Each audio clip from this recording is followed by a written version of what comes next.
রমজান ভাই, আজকে কিন্তু ভরপুর সিল হয়েছে। বগুড়াতে এরকম মাল আর আমি আগে কখনোই খাই নাই। মালটা একদম কড়া ছিল ভাই। মাথা যেন কেমন ঝিমঝিম করতেছে, মনে হয় ফুল পিনিক ধরে গেছে। রমজান ভাই, চারুদিকে খালি রঙিন বাতি দেখতেছি।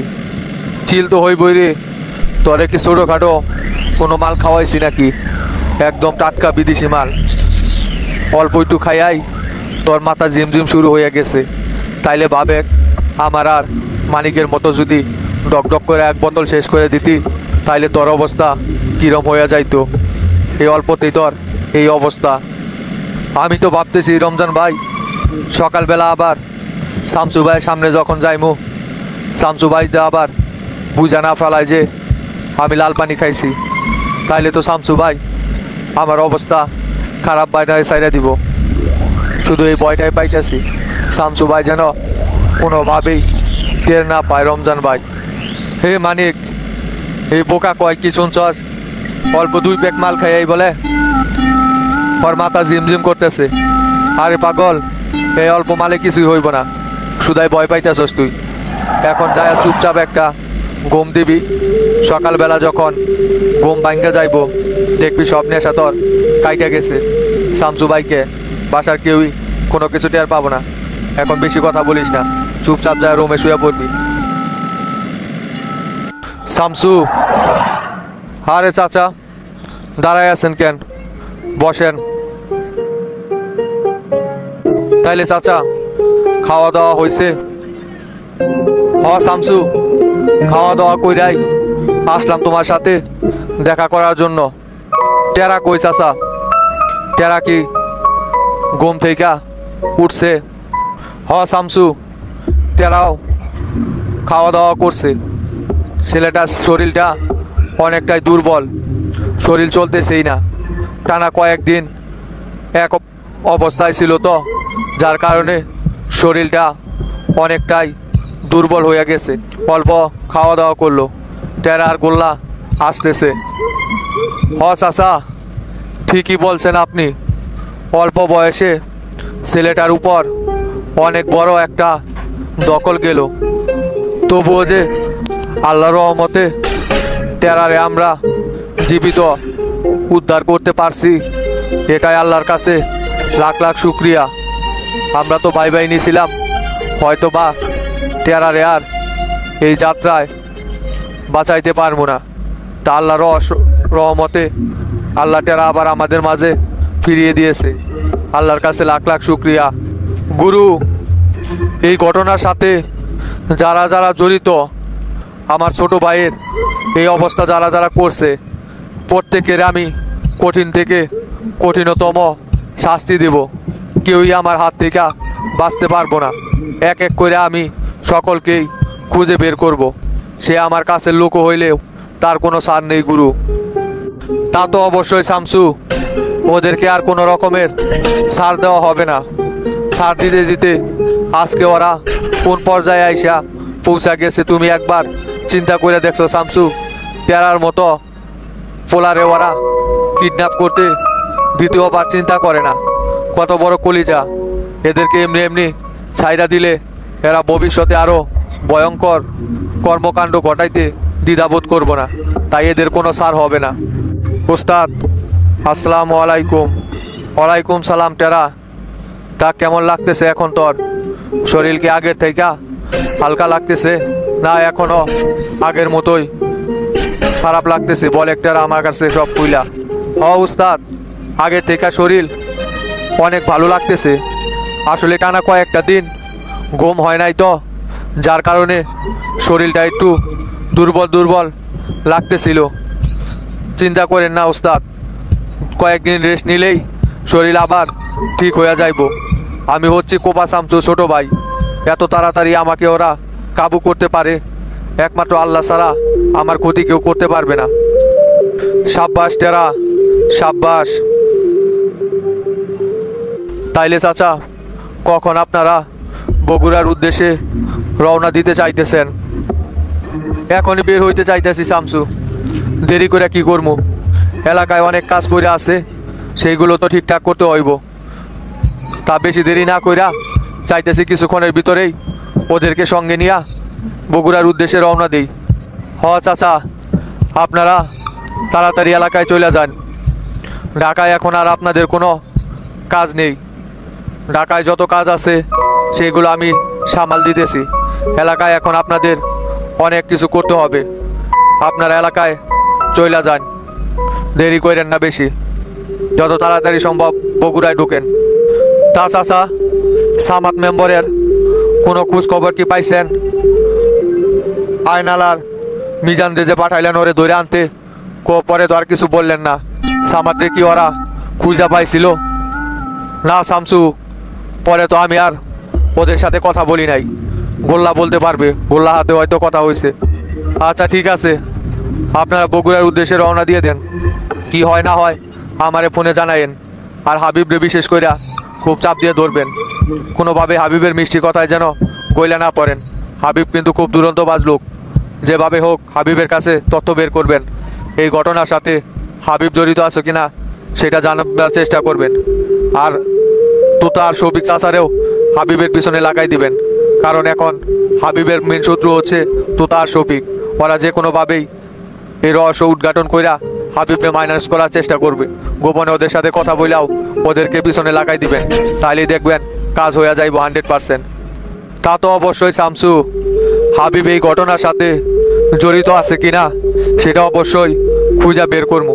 আর যদি কোনোভাবে হাবিব এই ঘটনার সাথে জড়িত থাকে তাহলে ওনার রাজনীতির 12টা বাজায় সারবো। তাহলে উঠলাম আমরা শামসু, বগুড়ায় যায় তোমারে ফোন করবনি। আচ্ছা যান তাহলে। আমি ঢাকার এই সশস্ত্র বাহিনীর অভিযানটা শেষ হইলেই বগুড়ায় ঢুকমু। এই কয়দিন ছেলে পেলে কিন্তু আপনার হেফাজতে থাকবে। সবাই দেখে রাখেন, কারো জানি কোনো রকমের বিপদ না হয়। তাইলে শামসু, তুই কি এখন কোনো জায়গায় বের হইতে চাইতেছিস? গুরু, প্রথমে লাল বাদশার সাথে দেখা কইরা তারপর সেলিম বাইরে নিয়া প্রেসিডেন্টের কাছে যাবো। প্রেসিডেন্টকে বিষয়গুলো খুলে বলতে হবে। আর ডিবি প্রধানের সাথেও আলোচনা করতে হবে। SM কামাল আর জাহিদকে ধরতে পারলো কিনা ওনারা, পরে তো আর কোনো আপডেট পাইলাম না। দেখি যায়া কথা বলা কি অবস্থা শুনে আসি।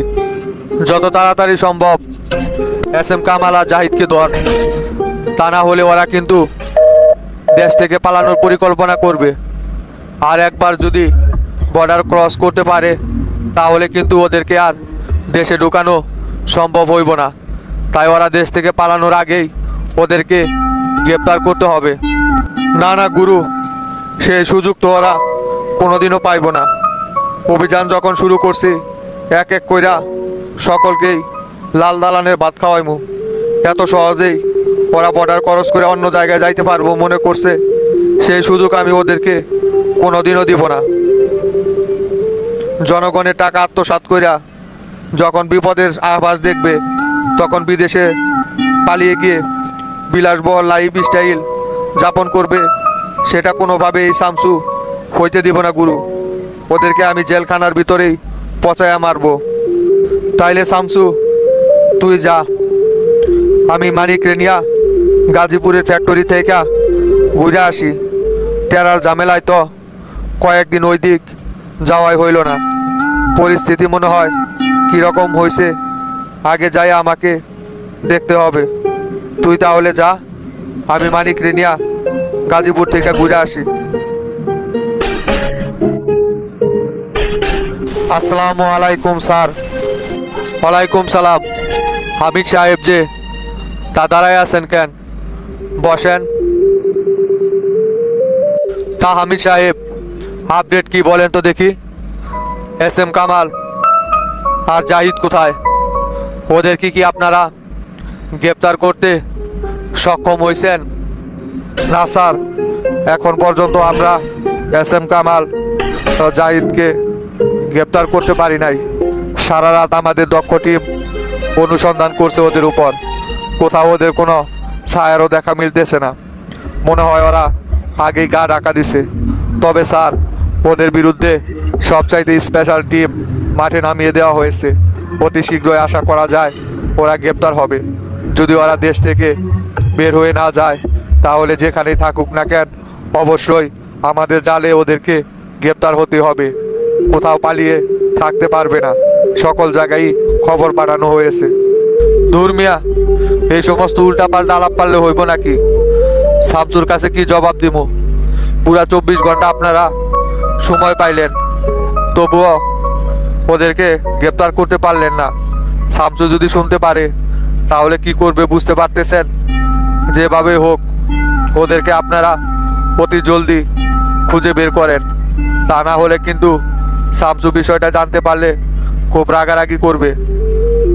একটাও যেন দেশ থেকে পালাতে না পারে। প্রয়োজন পড়লে আপনি বিজেপির মহাপরিচালককে অ্যালার্ট করে দেন। প্রত্যেকটা বর্ডারের চেকপোস্টগুলো খুব কঠোরভাবে যেন পরীক্ষা করা হয়। না স্যার, ওনারা বর্ডার দিয়ে পার হইতে পারবে না। আমি অলরেডি বিজেপির মহাপরিচালককে বিষয়টা জানিয়ে দিয়েছি। উনি পুরো বাংলাদেশের বর্ডার গার্ডকে অ্যালার্ট করে রেখেছে। উনি যদি বর্ডার দিয়ে পার হতে চায় তাহলে সঙ্গে সঙ্গেই আমাদের হাতে গ্রেপ্তার হবে। আর এয়ারপোর্টে তো আগে থেকেই সব ব্যবস্থা করা আছে। ওনারা দেখা মাত্রই প্রশাসন গ্রেপ্তার করবে। ওনারা যদি আগে পালিয়ে যেতে না পারে তাহলে এখন আর দেশ থেকে বের হতে পারবে না। ওনাদের বের হওয়ার সকল রাস্তা এখন বন্ধ করা আছে। কোনো রাস্তা দিয়ে ওরা বাইরে যেতে পারবে না। এই ব্যাপারে আপনি নিশ্চিত থাকতে পারেন। আমি এত কথা শুনতে চাই না। আগামী 24 ঘন্টার ভিতরে আমি ওদেরকে গ্রেপ্তার দেখতে চাই। আর কীভাবে গ্রেপ্তার করবেন সেটা আপনাদের বিষয়। আমি যেন ওনাদেরকে জেল হাজতে দেখি। সময় মাত্র 24 ঘন্টা। আপনি সারা বাংলাদেশ তছনছ করে হইলেও ওদেরকে খুঁজে বের করেন। যেভাবে হোক ওদেরকে আমার লাগবেই। শামসুর কাছে আমি তাছাড়া মুখ দেখাতে পারবো না। স্বরাষ্ট্রমন্ত্রীর দায়িত্ব নিয়ে যদি কাজে এরকম অবহেলা করি সেটা মেনে নেওয়ার মতো না। আমার মান সম্মানের দিকে তাকিয়ে হলেও আপনাকে ওনাদের গ্রেপ্তার করতে হবে অতি জরুরি। তাই যান, এখনই কাজে লেগে পড়েন। যেভাবে হোক ওদেরকে খুঁজে বের করে নিয়ে আসেন। হাবিব বলতে না বলতেই শয়তান দুইটা আইসা হাজির হয়েছে। কি মতলব নিয়ে যাইছে সেটা তো ভালো কইরাই বুঝতে পারতেছি। কি হাবিব, একলা একলা কি ভাবো? আমরা বাসায় আসি বইলা কি খুশি হও নাই নাকি? কেমনে হাবিব ভাই খুশি হইব আমাদের দেখা? হাবিব ভাই তো তার প্ল্যান ধরা খাইছে। সমস্ত প্ল্যান ফ্লাশ হয়ে গেছে। টেরারে উদ্ধার করছে শামসু। আর টেরারে কিডন্যাপ করার পিছনে যে শফিক ভাইয়ের হাত আছে সেটা তো প্রমাণিত। হাবিব ভাই তো এখন নিজে চামড়া বাঁচানো নিয়ে ব্যস্ত। আমাদের দেখে কি উনি আর এখন খুশি হইতে পারবো নাকি? দেখ তোতা, আলতু ফালতু কথা বলবি না বলে দিলাম। টেরা যে কিডন্যাপ হয়েছে এই ঘটনার সাথে আমি জড়িত এইটা ধরে কে বলছে? এটা একান্তই সামাদের প্ল্যান ছিল। এই সম্পর্কে আমি কিছু জানি না। শামসুরে সেটা আমি বুঝাই বলছি। সামাদের ব্যক্তিগত বিষয় সামাদি বুঝবো। হাবিব এই সমস্ত গুম খুনের রাজনীতি করে না। তোদের দুইজনকে ভালো করে বইলা দিই, আমার নামে উল্টা পাল্টা কথা ছড়াইবি না, নইলে কিন্তু তোদের অবস্থা ভালো হইব না। কথাটা ভালো করে শুনে রাখ। কোনো প্রমাণ ছাড়া আমার বিরুদ্ধে কোনো রকমের আউল পাউল কথা যেন এলাকার ভিতরে না রটাস। কথাটা মনে রাখিস তোতা। তুমি বললা আর সকলেই সেইটা বিশ্বাস করে নিল না, তাই না? তুমি যে সামাদ্রে দিয়া এই কামটা করাই নিছ সেটা এখন সবাই জানে। আমরা আগেই সন্দেহ করছিলাম যে তুমি এই কাজটা করতে পারো, কারণ তুমি এই গুমের খুনের রাজনীতির সাথে আগে থেকে জড়িত। ডনরে তুমি কিডন্যাপ করছে আর গুম করে রাখছিল না, সেটা কি শামসু বা মাস্টার কেউ ভুলে গেছে নাকি মনে করছো? তুমি যেই কাজটা করবা সেটা আমরা অনেক আগেই ধারণা করছিলাম। তাই আমরাও এতদিন গোপনে তদন্ত চালাই গেছি। মাস্টারে শুধু একবার এলাকায় আসতে দাও, দেখো তোমার নামে কি প্রমাণটা পেশ করি। তুমি যেই ঘটনার সাথে জড়িত সেটা আমরা খুব ভালো করে জানি। এবার আর তোমার বাসন নাই হাবিব, অনেক তেরিবেরি করছ। এই শফিক ভাই, আপনি যে এত কনফিডেন্সের সাথে বলতেছে আমি এই ঘটনার সাথে জড়িত, আপনার কাছে কি প্রমাণ আছে? প্রমাণ দেন তো দেখি আমারে যে আমি এই ঘটনার সাথে সরাসরি জড়িত। উদামিসা ফাপড় দিয়া কথা বের করার জন্য আইছেন, তাই না? আপনাদের গিরিঙ্গি প্যাচ আমি বুঝি না। মাস্টারের কাছে সারাদিন আমার নামে কাঠি লাগাইলো মাস্টার, কখনো বিশ্বাস যাইব না যে হাবিব এই কাজ করতে পারে। অতএব এই সমস্ত ফাও কথা এখানে না বইলা আপনারা আপনার কাজে যান। সেইটা তোমার কাছে বলবো কে? আমাদের কাছে কি প্রমাণ আছে? আগে মাস্টার এলাকায় আসুক, তখন ঠিকই বুঝতে পারবা। এখন তোমার কাছে আমাদের প্রমাণ দিতে হবে না, আমাদেরটা আমার কাছে আছে। মাস্টার আসলে সব ফ্লাশ করে দিমু। অনেক দিন যাবৎ খুব পাটসাট নিয়ে ঘুরতেছিলা, তোমার মনে যে মতলব ছিল সেটা তো কেউ বুঝতে পারে নাই, কিন্তু আমি ঠিকই বুঝতে পারছিলাম যে তুমি নিশ্চয়ই শামসুর কোনো একটা ক্ষতি করার জন্যই শামসুর পিছে লাগছো। আচ্ছা ঠিক আছে, মাস্টার আসলেই মাস্টারের কাছে প্রমাণ দিয়েন। এখন আপনারা দুইজন আমার বাড়ি থেকে জানতো দেখি, মাথা মতো এমনি গরম আছে।